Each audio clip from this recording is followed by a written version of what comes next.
I truly believe that thoughts are the greatest vehicle to change, power, and success in the world. Everything begins with thoughts. There is an energy in the universe. There is something that is in each and every one of us. And it's also in the universe. And you are connected to it in a way that is often perceived to be aloof from us, because it's invisible, because it's in the world of what we call spirit, the world that is not material. And I would like to suggest that you suspend your disbelief, allow yourself to know that you're not a human being here having a spiritual experience, but that it's the other way around. That you're a spiritual being having a human experience. And the quality of your human experience is really much more dependent upon how you use this invisible intelligence and how you connect to this energy. Now, the human mind is far more fertile, far more incredible and mysterious than the land, but it works the same way. It doesn't care what we plant. Success, failure. A concrete worthwhile goal, or confusion, misunderstanding, fear, anxiety, and so on. But what we plant, it will return to us. You see, the human mind is the last great unexplored continent on the earth. It contains riches beyond our wildest dreams. It will return anything we want to plant. Now you might say, well, if that's true, why don't people use their minds more? Well, I think they've figured out an answer to that too. Our mind comes as standard equipment at birth. It's free, and things that are given to us for nothing we place little value on. Things that we pay money for, we value. The paradox is that exactly the reverse is true. Everything that's really worthwhile in life came to us free. Our mind, our soul, our body, our hopes, our dreams, our ambitions, our intelligence, our love of family and children and friends. All these priceless possessions are free, but the things that cost us money are actually very cheap and can be replaced at any time. A good man can be completely wiped out and make another fortune. He can do that several times. Even if our home burns down, we can rebuild it, but the things we got for nothing, we can never replace. The human mind isn't used merely because we take it for granted. Familiarity breeds contempt. It can do any kind of job we assign to it, but generally speaking, we use it for little jobs instead of big important ones. Universities have proved that most of us are operating on about 10% of our abilities. Decide now, what is it you want? Plant your goal in your mind. It's the most important decision you ever make in your entire life. Do you want to be an outstanding salesman, a better worker at your particular job? Do you want to go places in your company, in your community? All you've got to do is plant that seed in your mind. Care for it. Work steadily toward your goal, and it will become a reality. It not only will, there's no way that it cannot. We are all, in various ways, self-seeking, lacking in wisdom, lacking in courage, afraid of death, afraid of pain, and we all think that's too bad. It's me that's wrong. And if only I could be the right person. Is this man going to tell me something that will help me to change myself so that I will be a more creative and cooperative member of the human race? Everybody wants to be a beast. Everybody wants to be number one. Everybody wants to be the best. Everybody wants to succeed. Everybody wants to have, to be, and do what they feel they've been called to do. The challenge becomes that most of us, when it's time to do what beasts do, we don't do it. See, the way in which we operate, ladies and gentlemen, is a manifestation of what we believe, what's possible for us. Whatever you've done up to this point, all that it really is a duplication, it's a reproduction of what you believe subconsciously that you deserve and what's possible for your life. Most people operate out of their personal history, out of their memory, things they've done, things they've experienced, things they've seen, things that they have observed. What I'm suggesting that you operate out of a larger vision of yourself. I want you to see yourself doing what you want to do, experiencing what you want to experience, having what you want to have, doing what it is that gives your life some meaning and value. Operate out of your imagination, not your memory. There's nothing you can do about the past. but you can do a great deal about your future. You don't have to be the same person you were yesterday. You can make changes in your life, absolutely startling changes, in a fairly short period of time. You can make changes you can't even conceive of now, if you give yourself a chance. Your abilities will grow. You have untapped talents and potential that you haven't even reached for yet. And as time goes on, you'll be able to reach deeper and deeper. The first thing you'll know, you'll be able to do things you never thought you could do. You'll be able to handle things you never thought you could handle. You'll have ideas that you've never had before. Because let me tell you something right now and burn this into the core of your soul. There's always room for the best. There's always room for the best. And if you're prepared to become the best, you can become unstoppable. You can build something other people think is impossible. You can build something out from under a mountain of doubt.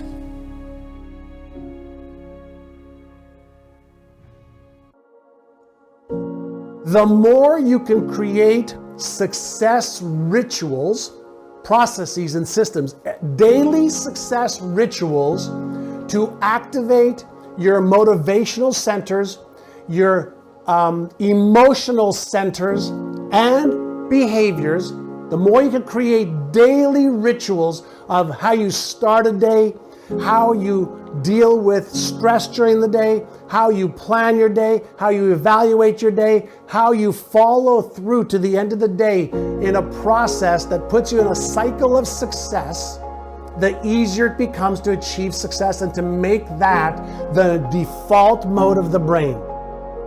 So if you want to do something, if you've thought about something you want to do, take it head on.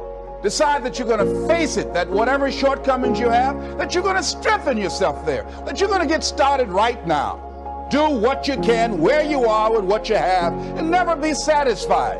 Always strive to be more than that which you are. Yeah, don't get satisfied with yourself. Always know that wherever you are, you can enjoy more, that you deserve more. You have not because you ask not. Now listen to me. A lot of the problems I was having is because what I was asking God for was the wrong stuff. I kept going to him too small. God don't give you what you want. He give you what you believe. See, you've been blowing it. If you up your ask, he ups his gill. Lord, help me fix my car so I can make it to work. Why don't you ask God for a car that don't need fixing? Oh, you think that's too big for him? So you don't ask this great God for big stuff because you don't see how you can get it. See, the how-to is none of your business. Show me the scripture where he tells you to figure out how to do anything. He don't ask you to how-to nothing. If I was you, I'd try that. If you keep doing what you've been doing, you're going to keep getting what you've been getting. I believe that the struggle is a part of the process. People who get things without struggle don't appreciate them.